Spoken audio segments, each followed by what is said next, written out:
Welcome to this video. In this video I will talk about COPD, which stands for chronic obstructive pulmonary disease.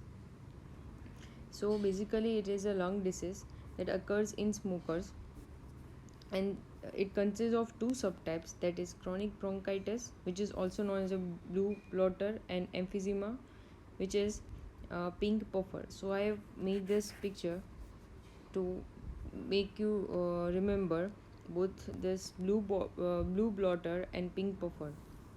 Okay, first we will talk about blue blotters. What happens in this is because of smoking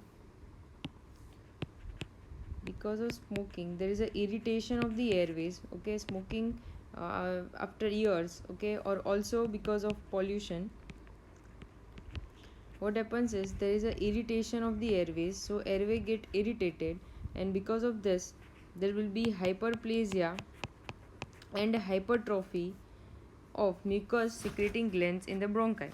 Okay, so what happens is this is the normal airway. Okay, this is the epithelial cells which are pseudostratified ciliated columnar epithelium, and then this is goblet cell, and this is the mucus, and these are the submucosal glands which secretes mucus. Now what happens is because of the irritation there is increased number of cells, increased number of goblet cells, and increased production of the mucus, and there will be increased number of submucosal glands. Because of this there will be increase in the Reed's index. What is index? The thickness of the mucosal glands to the thickness of the whole of the epithelium and the cartilage. Okay, this is the Reed's index. This will be increased because this space has increased, right? You can see from here, because of increase in submucosal glands, so Reed's index will be increased. So what will be the Reed's index? It will be more than 50%.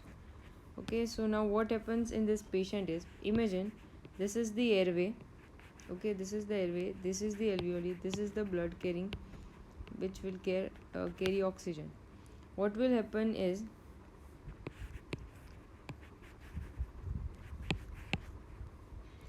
this airway will become narrow. Okay, so because of this narrowing there will be not proper ventilation. So because of improper ventilation, oxygen won't be able to reach the blood, and because of this oxygen saturation in the blood will decrease, and because of decrease in oxygen saturation the patient will experience cyanosis. So here the patient will experience cyanosis. That's why they are also called as blue blotters. Okay, because they will look like as if they become blue. Okay, so because of this cyanosis it is known as blue blotters. Okay, so what are the findings that we will encounter in this patient is, first is cyanosis. Okay, then because of the narrowing of the vessels, because of the narrowing of this airway, what will happen is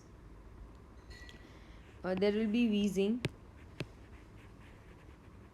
Okay, and because of mucus production crackles may be heard. Then patient will have dyspnea,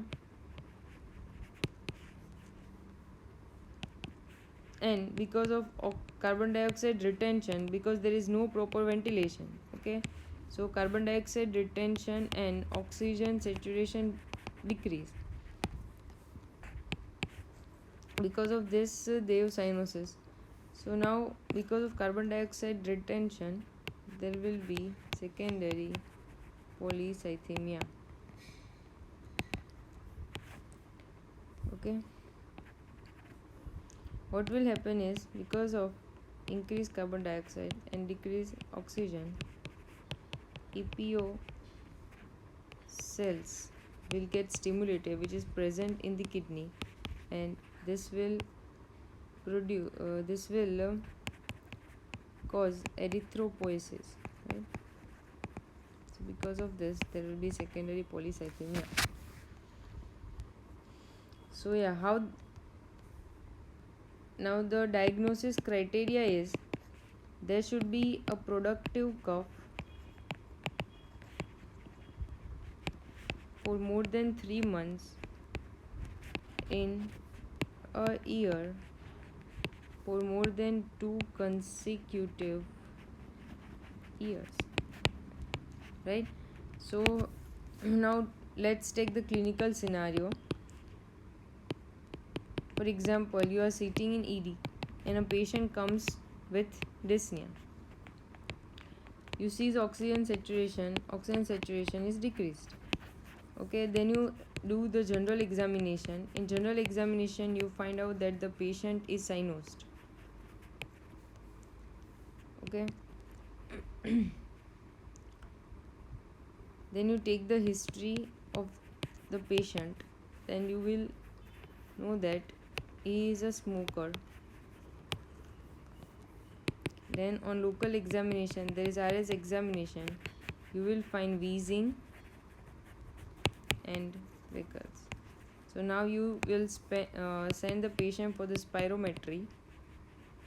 So in spirometry what you will find is FEV1 by FVC is decreased. Okay, this is the hallmark. Why this happens is this is forced expiratory volume in first second and this is forced vital capacity. Okay, now because of, imagine this is the airways, now the airway has become narrowed. Okay, so during inspiration air will enter, okay, but during expiration due to recoil, okay, so what happens is there is a recoil, right? So this much will be recoil in the airways during expiration. So now air can pass out, but because of this much narrowing in the airways, okay, the airways are already narrowed during inspiration. Now patient is expiring, so because of the recoil and mucus production, there will be no space for the air to go out. Okay, so in this way there will be trapping of the air, and because of this forced expiratory volume will be decreased in first hour while FVC will be normal. Okay, so this whole will decrease. So remember, this is the hallmark. Now let's take emphysema. What happens in emphysema is there is an enlargement of the airways. Okay, now take, this is the normal airway. Okay, and this is the abnormal. Now there is a destruction of the elastic tissue. Okay, and there is dilatation of the airways. So imagine this was the normal airway and now this has become this in emphysema. So now whole of the air won't be able to get out during expiration and it will be trapped. Okay, so what is the pathology here? There is an enlargement of the airways,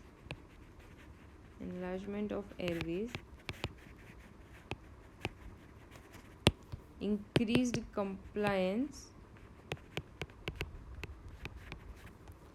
Okay, so imagine if lung is this much size, in this patient the lung will be this much. Okay, so when you will do the x-ray you will find black enlarged lungs.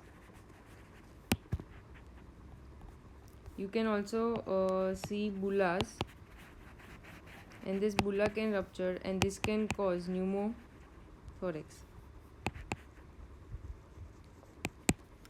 Okay, so on clinical examination, first the patient, okay, the patient will come with dyspnea, but what happens in this patient is respiration here is not that much affected,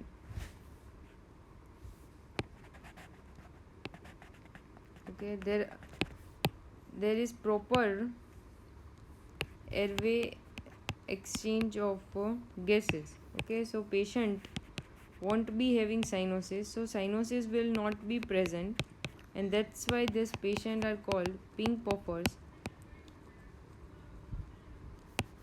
Okay, because there is no cyanosis, this patient are able to have a normal ventilation, but with time this will be affected. But like chronic bronchitis, there is no cyanosis seen in early stages. Okay, so for example, let's take that in ED a patient comes to you who looks thin and have a dyspnea. Oxygen saturation will be normal, it won't be that much affected. Okay, then you done the general examination, you see that respiratory rate is increased. Okay, and on local examination you found out that AP diameter is increased. Okay, imagine this is our lung, normal lung. In this patient, lung will become like this, and which is known as a barrel shaped chest. Okay, now we done the x-ray.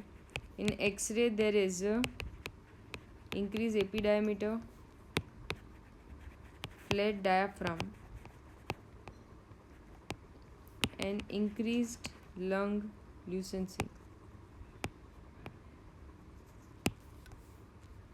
Okay, why this happens? Same concept, because same as that of chronic bronchitis, there is a narrowing. Okay, so this is the elastic tissue. Now in this patient, this tissue has been damaged. So what happens is, during expiration there will be increased recoil of the airways, and there will be air trapping.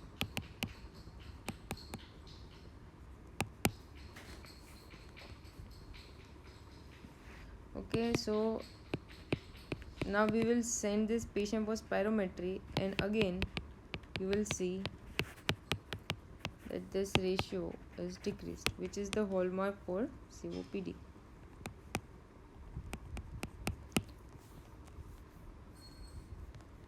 Okay, so in short, chronic bronchitis,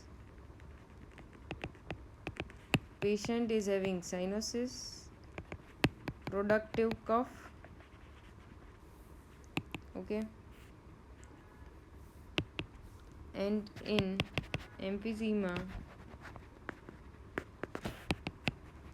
no cyanosis, mostly dyspnea.